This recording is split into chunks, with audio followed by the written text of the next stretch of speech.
This week we are talking a little bit more about archives and a little bit more detail about archives in terms of what museums, organizations, collections actually keep in their archives, how we take care of them, what influences what you can access in an archives, what's important to keep, things of that nature. So since we can't meet in person, and you can't see our collection building in person, we are going to take a virtual tour of the collection building and meet up with our curator Noelle, who is going to show us around the collection building and show us what we have in the building, what we have in our collection, what's important there, and give us a little inside information on how she keeps up with these artifacts and makes sure that they are properly cared for and why they're important that we have them in our collection. So let's go see the collection building. Hey, come on in.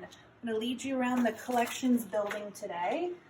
This is where we house all of our artifacts, our documents, furniture, anything that we might use for an exhibit, things that have been donated, things that we've collected over the almost 50 years of the Newnan-Coweta Historical Society's history.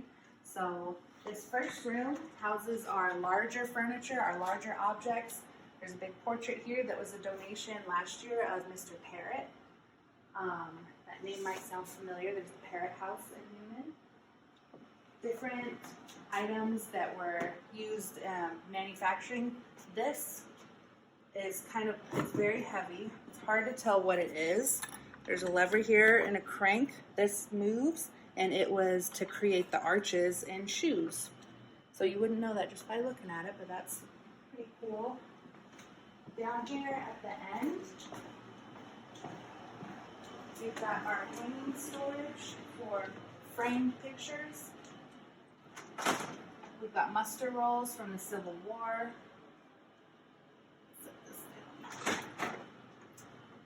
Lots of different items on these racks. So it goes from muster rolls, pictures of prominent people, just artwork that is hung up in different houses in Newnan, the Mail Academy Museum back in the day, Alan Jackson, of course, this framed map from 1921 of Coweta County,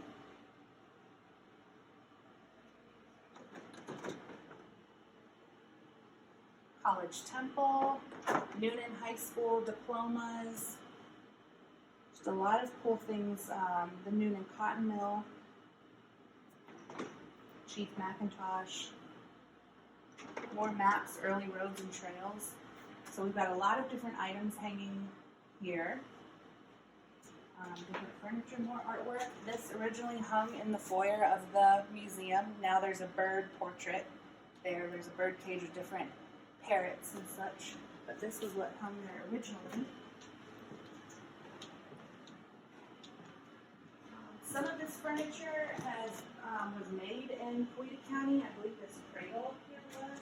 That's why we keep things that are significant to Coweta County. Either people made them here, people who lived in Coweta County and owned them.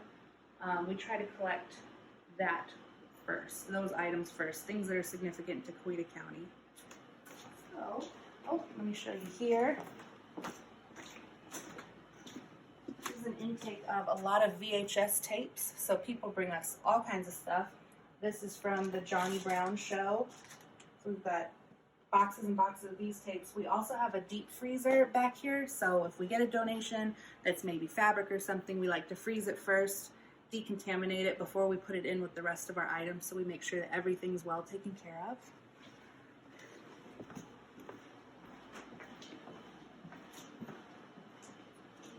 And back here, we've got our archives. So any kind of paper document is stored here in books. Turn on the light. So lots of different files, maps, previous exhibit posters. This is where it's all stored. We've got flat file storage, we've got file cabinets, many books, scrapbooks, like the map of Grantville, Georgia from 1921. very delicate, so we try and keep these items flat so they don't deteriorate more. Let's see, what else? Our education collection. These are items that are either duplicates or we're more comfortable with the public handling. So these can be on display and kids can come up and play with the switchboard. We've got different phones, different old toys that are just a little bit more sturdy that can handle being handled. So even though this is education collection and these can be more so handled by the public, people can come in and do some research with some of our other collection items and archives specifically, because that's probably the most frequently requested, I would say. Absolutely. So a lot of, I'd say the majority of our research requests, I think I did a video about it, the historic buildings. So we've got all the files, that's where they're all kept. So when people say, I want to know about my house on Perry Street, that's the first place I go look and pull that file and see what we have on there, and I'm able to send it off. Or if you want to come check it out, we're able to accommodate you and set you up with more information, maybe different houses on the street if you wanted that, or just specifics. As far as archives too, what would you say we have the biggest collections about? Definitely a lot of the mill industry and you know, Artie Cole, we've got that. We've got just a wealth of the big industries in Newnan, what made the town. So a lot of the mills, a lot of the those types of buildings and companies and everything. Yeah, it can be fun and a lot of work going through all that paper, yes. Trying to find what you want to find. But a lot of fun to go through people's journals and handwritings and letters. Yeah, you find some, and we've got a lot of, quite a bit of it. That's the fun of it, though.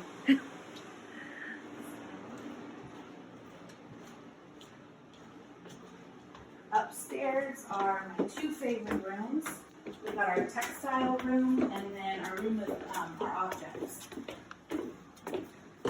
So textiles can be hats, dresses, flags, capes, anything made out of fabric. We store them in this room. So right now we've got some ballroom dancing gowns from it was Arnold. Miss Arnold competed. Some other dresses hanging up here. We've got uniforms, many hats from the Lynn Smith hat collection. I think hundreds of hats. Yes, I think, 300 or 400 hats? Something like that. It's a large number of hats. We've got quilts. So like the Ruth Hill quilt, that was completed, I believe, in the 80s. I believe it was. And what's fun about textiles is you can do some research projects with textiles too. You know, I think a lot of people think that when you're doing research, it has to be something written or alphabetic, but you know, we've got somebody here, even who's a volunteer, who's very into fashion, and so doing a history project on the evolution of fashion, or you know, reflecting what the town was thinking or what was important to them based on what they were wearing. Quilts have a lot of history and a lot of arguments in that. So, you know, doing research with objects is definitely something that people do as well. Yeah, something cool that I learned in my research for the 20s exhibit was the shoe styles, how they changed because the hemlines got shorter, so the shoes got fancier because women could show them off now, and the toe shape changed. So it went from a very pointy toe to a more almond-shaped toe to a square toe. So that's how you can kind of tell what period of the 20s your shoe is from. If you've got a shoe from the 20s and you're not really sure what part of the decade. So that was something really cool I just came across. But I was like, that makes sense with the shorter hemlines and fancy shoes. Yes. So it shows like what people were, not only changes in fashion, but changes in like standards in communities. And so you can start making connections between not just what was happening historically, but what was happening in a community in terms of standards, ethical changes, The shifts in culture. shifts in Yeah. culture. Yeah, exactly. So shorter hemlines now are becoming acceptable, whereas showing your ankles at some point Yeah. definitely was not. So we can see how we can start making even deeper connections, which is pretty neat, even just from fashion and clothing items. This room houses most of our objects. There's a lot of empty shelves in here right now. I've boxed up some of our more sensitive items. There's going to be some moving around in here, so I wanted to protect those, and I moved them over to the museum. So that's why we've got some empty shelves where they usually wouldn't be empty. You can see we've got a lot of items, many hat boxes for those hats. But just, you know, we've got glasses, irons, like kitchen houseware stuff, shoes, just anything you can imagine that, like, it's funny what we've saved, and I'm sure people would be surprised at what we've saved. Like, you held on to that, but every little bit of history, it's important. It's cool to see, like, Lee King Drug Company right around the corner from us now. That was, which I believe is in the process of changing its name. Is it? Oh, yeah, because it just changed ownership. So it now even more relevant because Here's a little it's definitely changing box. and a very important part of the town's history there. Another little prescription box, John R. Cates Drug Company. So something that you would never think about saving, a prescription bottle, a prescription box. Here it is in our collection. Because it tells the day-to-day life. Yeah, and that's where people, it's important to be able to see yourself in a museum and to make that connection. So maybe I don't iron, so that I wouldn't find a connection with that. But, you know, find a connection with something else, or with some of the clothing or some of the documents downstairs. It's cool to see, to give every member of the community a voice with all these different objects. Absolutely. Right. Well, I hope you enjoyed looking at the collection building, and hopefully we can have you come visit. You're interested in doing some sort of project with us, looking at our artifacts or our objects or archives in some way, and maybe this excites you in some way to inspire you to do some sort of project. And Noelle will be happy to show you around and pull objects for you, and we'll talk more about how to handle objects and things of that nature in the next coming weeks.